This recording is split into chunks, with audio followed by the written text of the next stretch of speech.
Welcome. Welcome. Come inside. It's freezing out there.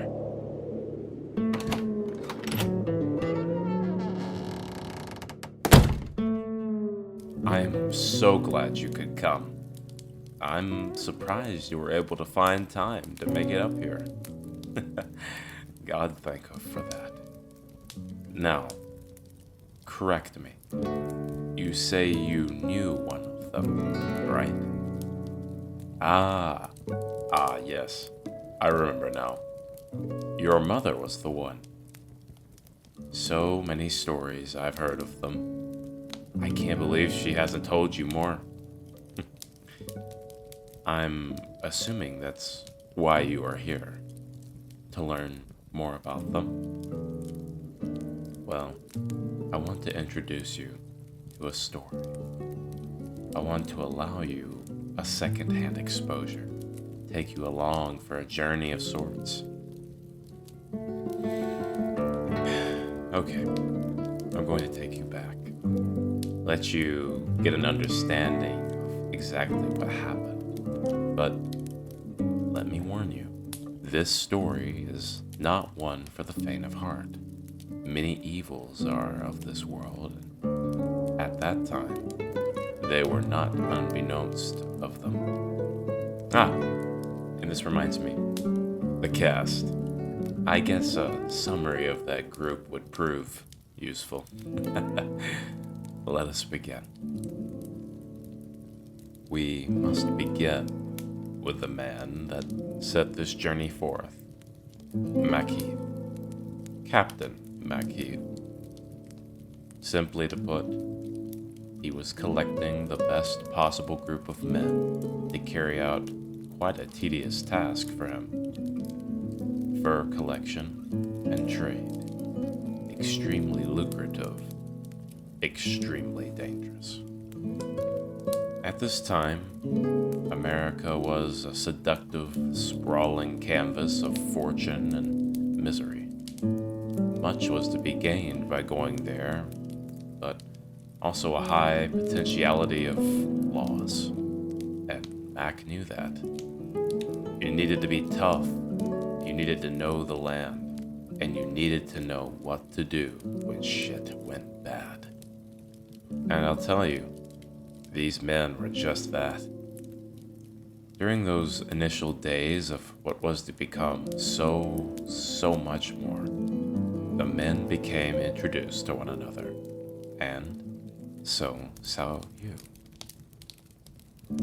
I must introduce you first to a man of tall stature, curious action with a voice like no other, instantly an unforgettable figure amongst them. His name was Limewell Sugarbottom, and he was here for the cash.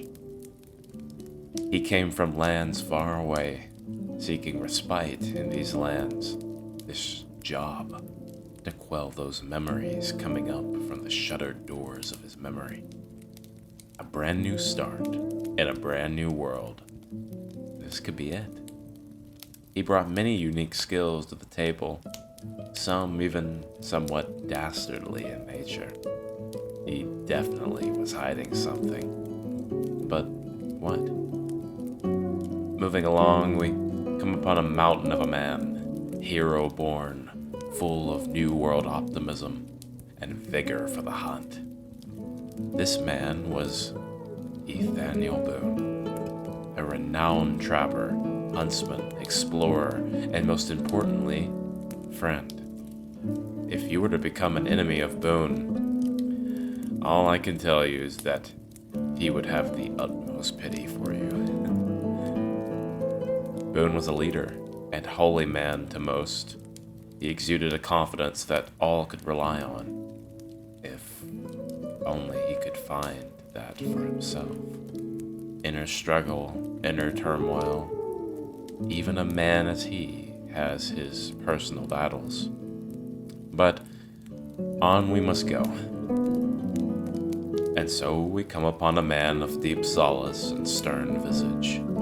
He hailed from the French Alps, an artifact and rarity hunter by trade, quiet spoken and focused.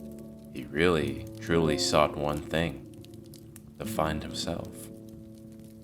Yes, oh, that be his name, was lost.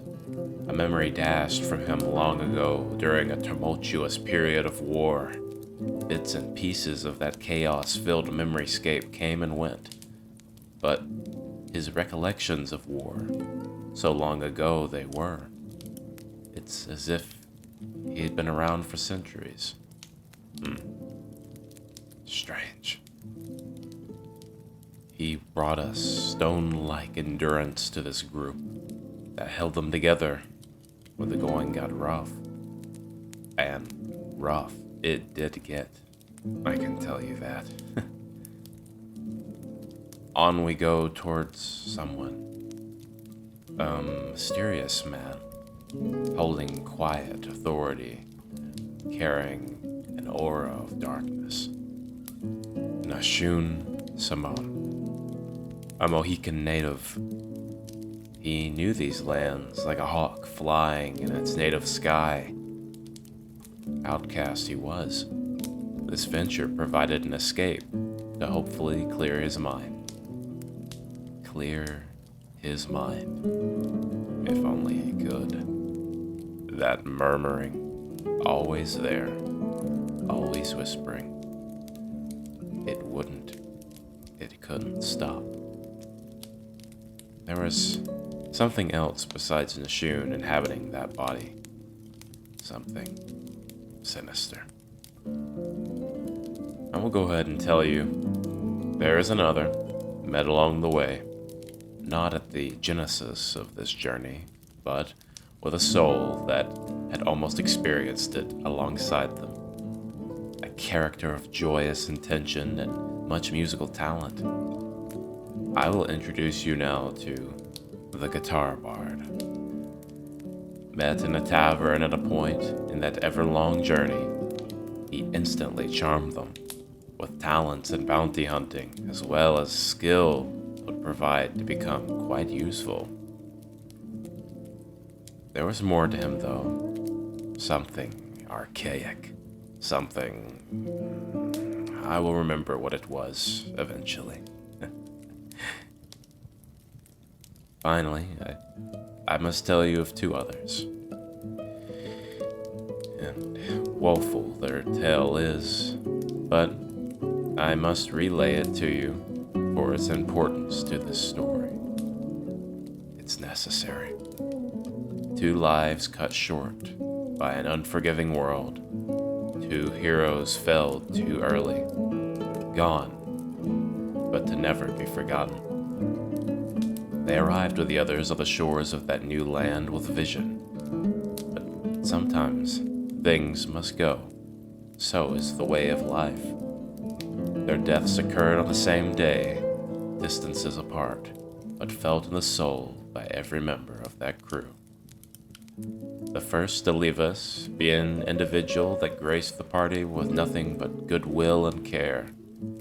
Cyrene Falconclaw, the last of an ancient kind that lived in this world. Bird-like in form, but with the capability of speech. They had come to this new world for nothing more than enhancing their mind and maybe finding a new home. It saddens me, and so does the fall of the other, Garuk Grizzlebrand. How the mighty fall, a towering mountain of a man. His skills were mercenarian in nature. He hailed from Germany, a man without his country and his men. Killed by a ravaging group of conquistadors, his only refuge was this land. His only respite was the bloodlust for those men that he led into doom. This place was no more a maze for him to find his revenge. His hatred for the Spaniards ran deep, and it caused him to lose his way. It's unfortunate and sad, but life will end when God sees fit, and so it was their time to go. But where their story closed, the other continued on. And now, my friend, now that you are accustomed to the visage and nature of these folk, I will tell you what happened those years so long ago.